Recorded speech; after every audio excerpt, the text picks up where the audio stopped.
Okay, so I'm going to be talking today about debugging more than optimizing, because I've only got 10 minutes to talk about it. Debugging applications at scale. So I'm the CEO of Allinea Software. We're a UK-based company. Been working with Sun for several years and working with some of Sun's biggest customers to deploy our software. The first slide I'll start with is a slide that comes from a survey done last year about productivity in high-performance computing. So we all know that as machines get larger and larger, we get into petascale sizes. The productivity of developing codes that can scale out to these new, to the size of these new systems is a major problem. So the interesting about this survey of a number of end users put debugging is the major issue when you get to very, very large systems. So that's a good opportunity for us. So in terms of effective debugging at scale, there's a few issues that need to bear in mind here. The first is not to hog resources. We don't want the debugger to be slow, ineffectual, and unresponsive. Essentially, when you get to debugging at large scales, automation has to be part of the whole debugging experience. Your debugger's got to help you find those bugs. You can't really believe that you're going to be able to visually interpret the data coming back from potentially tens of thousands of cores. So your debugger's got to help you, guide you through those problems. The old style debugging, i.e. things like printf, or parallel debugging when you've got some concept of viewing processes one by one, is really not going to help you at massive scale.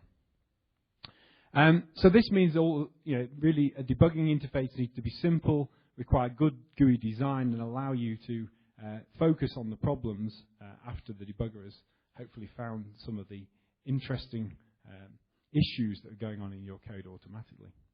So these are basic considerations of Allinea's distributed debugging tool. In terms of the basic approaches here, we have some underlying scalable tools, such as the ability to control processes by group. So in a traditional scalar debugger, you play, pause, step over, step into a single function. What we do in a parallel debugger is we create groups of processes. And we provide you with tools that help you automatically define those processes. So, for example, by comparing values across the processes.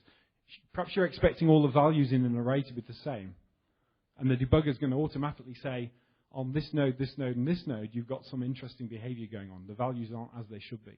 So it creates a process group, and then you can go and interrogate the process group, step, play, pause, step into the processes in that group. We have a concept of parallel stack view, which shows you where the stack has diverged. So some processes are often doing this thing in the code, and some processes are often doing something else. And you can use that parallel stack view to define groups of processes, which you then go and debug more intimately. And then we have the ability, as I mentioned before, to compare values across the processes. Again, useful for automation in the future. So one of the things that's been asked of me in the past is, well, how scalable are debuggers at large scale? Because people have got concerns about this. So we've recently done some tests on a 2,000, well, it's a much larger system than this, but we did tests up to 2,000 processes on an Opteron system, in terms of looking at startup times, breakpoint steps, how long it takes to do that. This is a real customer application code. It's a physics code from a major US laboratory. And I should say the above timings are pessimistic because we did this with a VNC session across the Atlantic. So, but the point being is that we see some behavior that is going to cause us issues at massive scale. But most of our customers and most of the customers out there are only debugging at the thousands of processes at this stage. And everything's perfectly usable here. So we're very pleased with those initial results. But we know we can do better and are looking at that at the moment. So some of these issues, we've already identified why we're getting some behavior like this. The startup, essentially, we lever the startup mechanisms of the native MPI on every platform. So fundamentally, we start up as fast as your MPI starts a normal job. One or two caveats there, but fundamentally it scales like the MPI startup. So the first thing we need to do to improve the tool that many of you are using at the moment was to make the GUI more scalable. So those of you who know our tool, will recognize these little boxes which refer to individual processes defined into groups. So here I've got a group called all. In this case, it's only got 4 processes in. I've defined another group called root with 1 process in and one called workers with 3 processes in. Now, this is great when you're debugging at moderate scale. Let's say up to 128, 256 processes, it's starting to get more difficult. It's good because you can see exactly what's going on. You can compare easily and so on. But you can imagine with 20,000 of those little boxes on the screen, it becomes a bit more difficult to see what's going on. So what we've just put into our new version of DDT 2.2 is a kind of highlight view of what's going on. So we still have this concept of process groups, but now you just get highlight information like, okay, there's 1,000 processes in a particular group. It tries to work out patterns to show you, roughly speaking, what's happening, what processes are in that group, and it tells you what's paused, running, finished, and things like that. Some high-level information. So once again, you can got these standard tooltips that allow you to hover mouse to find out what's happening, what the exact nodes in that group, etc., etc. And then we can flip between this view and a traditional view. Once you've identified that a small number of processes are causing you problems, the traditional view where you have the individual processes in boxes is much more usable, and we can flip back to that. So the next step we have to deal with is hitting some issues further out, 10,000, 20,000, 100,000 processes.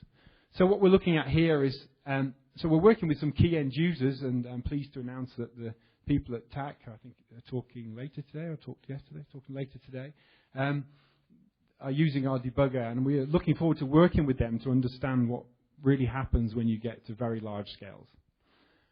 We'll also announce later on this week another US laboratory who has our debugger at massive scale, and we're working with them as well as other European sites to improve scalability.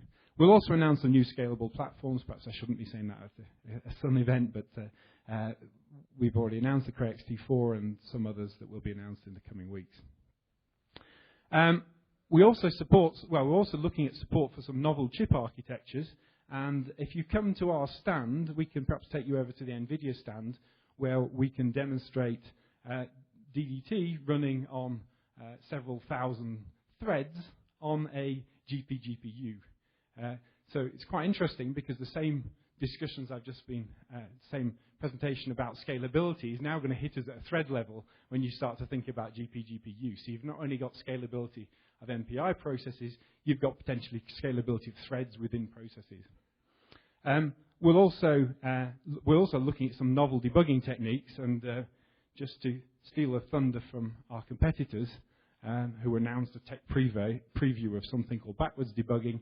If you come to our stand, we can also show you our version of backwards debugging. So this means that the standard problem when you're debugging is that you think you found a bug, you press step over, and it core dumps, and you may have spent half an hour setting up your groups and setting up everything you need to do, and then you've just stepped over, you've lost all of that useful information. So with backward debugging, you just say, okay, well, take me back to where I was in the last debugging step, and I'll start again from there. So it's cool stuff. Come to our stand to see that. Okay, so I'll finalize now. That was pretty good. So I think in the future we're going to see continued dominance of MPI in high-performance computing. Despite people looking at new languages and so on, MPI is going to be with us for some time yet. It's inherently prone to bugs. Someone compared it with, coding machine code for a scalar machine.